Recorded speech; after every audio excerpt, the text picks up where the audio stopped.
ನಮಸ್ಕಾರ ಪ್ರೀತಿ ವೀಕ್ಷಕರಿಗೆಲ್ಲ ಮನೆ ಗೃಹಿಣಿ ಚಾನಲ್ಗೆ ಆತ್ಮೀಯವಾದ ಸ್ವಾಗತ. ಇವತ್ತಿನ ದಿವಸ ಕೇವಲ 2 ಪದಾರ್ಥಗಳನ್ನು ಬಳಸಿ ಬೆಳಿಗ್ಗೆ ನೆನೆಸಿ ಬೆಳಿಗ್ಗೆನೇ ರುಬ್ಬಿದ ತಕ್ಷಣಕ್ಕೆ ಈನು, ಸೋಡಾ, ಮೊಸರು ಇದ್ಯಾವುದನ್ನು ಕೂಡ ಬಳಸದೆ ಸೂಪರ್ ಆಗಿರ್ತಕ್ಕಂಥ ತೆಳುವಾದಂತಹ ಪೇಪರ್ ದೋಸೆ ರೆಸಿಪಿಯೊಂದನ್ನು ಮಾಡಿ ತೋರಿಸ್ತಾ ಇದ್ದೀನಿ. ಕಡಿಮೆ ಸಮಯದಲ್ಲಿ ಮಾಡಿಕೊಳ್ಳುವಂತಹ ಈ ದೋಸೆ ರೆಸಿಪಿ ಹೇಗೆ ಮಾಡೋದು ಅಂತ ವಿಡಿಯೋನ ಸ್ಕಿಪ್ ಮಾಡದೆ ಪೂರ್ತಿಯಾಗಿ ನೋಡಿ ಅಂತ ರಿಕ್ವೆಸ್ಟ್ ಮಾಡ್ತಾ, ಮತ್ತು ವಿಡಿಯೋ ಇಷ್ಟ ಆದರೆ ಒಂದು ಲೈಕ್ ಮಾಡೋದನ್ನು ಮರಿಬೇಡಿ. ಇಲ್ಲಿ ಒಂದು ಪಾತ್ರೆಗೆ 1 ಬಟ್ಲಾಗುವಷ್ಟು ರೇಷನ್ ಅಕ್ಕಿನ ಸೇರಿಸ್ತಾ ಇದ್ದೀನಿ. ಇದೇ ಅಕ್ಕಿನೇ ಬೇಕು ಅಂತೇನಿಲ್ಲ, ದೋಸೆ ಅಕ್ಕಿ ಅಥವಾ ಮಾಮೂಲಾಗಿ ಅನ್ನ ಮಾಡ್ತಕ್ಕಂಥ ಸೋನಾ ಮಸೂರಿ ಅಕ್ಕಿನಲ್ಲೂ ಕೂಡ ಮಾಡ್ಕೊಳ್ಬಹುದು. ಹಾಗೆಯೇ ಅದೇ ಬಟ್ಲಳತೆ ಹಾಗೆ 3/4 ಬಟ್ಲಾಗುವಷ್ಟು ಹೆಸರು ಬೇಳೆನ ತೊಗೊಂಡಿದ್ದೀನಿ. ಈ 2 ಪದಾರ್ಥ ಇದ್ದರೆ ಸಾಕು, ದೋಸೆನ ಆರಾಮಾಗಿ ಮಾಡ್ಕೊಳ್ಬೋದು.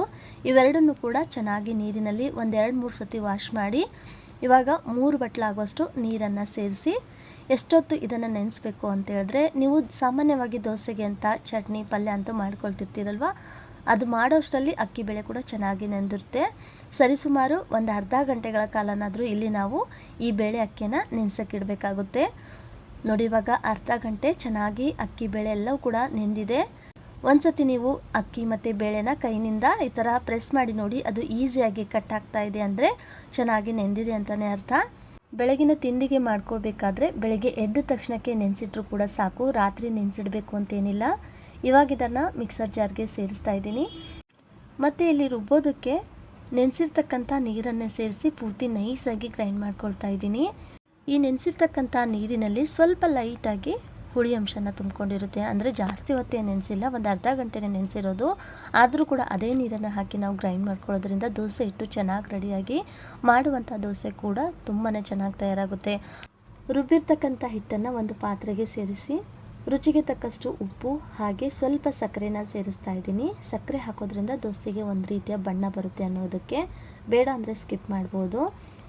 ಚೆನ್ನಾಗಿದ್ದಾನೆ ಇವಾಗ ಮಿಕ್ಸ್ ಮಾಡ್ಕೊಳ್ತಾ ನೋಡಿ, ಹಿಟ್ಟಿನ ಕನ್ಸಿಸ್ಟೆನ್ಸಿ ಕೂಡ ಯಾವ ರೀತಿಯಾಗಿದೆ, ತೀರಾ ತೆಳುವಾಗಿಲ್ಲ ತೀರಾ ಗಟ್ಟಿಯಾಗೋಲ್ಲ, ಈ ರೀತಿಯಾಗಿದೆ.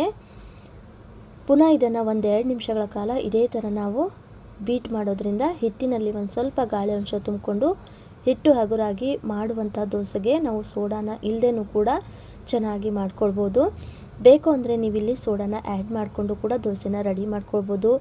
ಇಲ್ಲ, ಒಂದು 5-6 ಗಂಟೆಗಳ ಕಾಲ ಫರ್ಮೆಂಟೇಷನ್ ರೀತಿಯಲ್ಲಿ ಹಿಟ್ಟನ್ನು ನೆನೆಸಿ ಕೂಡ ದೋಸೆನ ಮಾಡ್ಕೊಳ್ಬೋದು. ದೋಸೆ ಹಿಟ್ಟು ಇವಾಗ ರೆಡಿಯಾಗಿದೆ. ಈ ಕಡೆ ದೋಸೆ ಹೆಂಚನ್ನು ಕೂಡ ಕಾಯಕ್ಕಿಟ್ಟಿದ್ದೆ.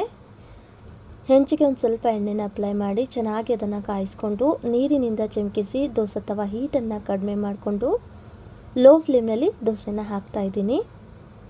ಎಷ್ಟು ತೆಳುವಾಗಿ ಬೇಕೋ ಅಷ್ಟು ತೆಳುವಾಗಿ ಈ ದೋಸೆನ ನೀವು ರೆಡಿ ಮಾಡ್ಕೊಳ್ಬೋದು.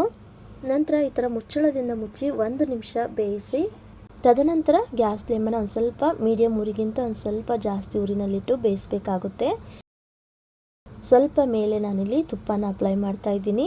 ತುಪ್ಪ, ಎಣ್ಣೆ, ಬೆಣ್ಣೆ ಯಾವುದಾದ್ರೂ ಕೂಡ ನೀವಿಲ್ಲಿ ಅಪ್ಲೈ ಮಾಡಿಕೊಂಡು ಚೆನ್ನಾಗಿ ದೋಸೆ ಹೊಂಬಣ್ಣದ ಕಲರ್ ಬರೋವರೆಗೂ ಬೇಯಿಸ್ಕೊಂಡು ನೋಡಿ, ಇವಾಗ ದೋಸೆ ಎಷ್ಟು ಚೆನ್ನಾಗಿ ಎದ್ದೇಳ್ತಾ ಇದೆ ಅಂತ, ಎಷ್ಟು ತೆಳುವಾಗಿ ಕೂಡ ರೆಡಿಯಾಗಿದೆ ಅಂತ.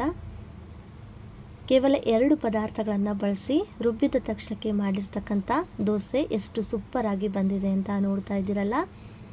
ಅಕ್ಕಿ ಮತ್ತು ಹೆಸರುಬೇಳೆ 2 ಪದಾರ್ಥ ಸಾಕು ದೋಸೆ ಮಾಡೋದಕ್ಕೆ. ಇವಾಗ ಇಲ್ಲಿ ಇನ್ನೊಂದು ದೋಸೆ ಕೂಡ ಮಾಡಿ ತೋರಿಸ್ತಾ ಇದ್ದೀನಿ.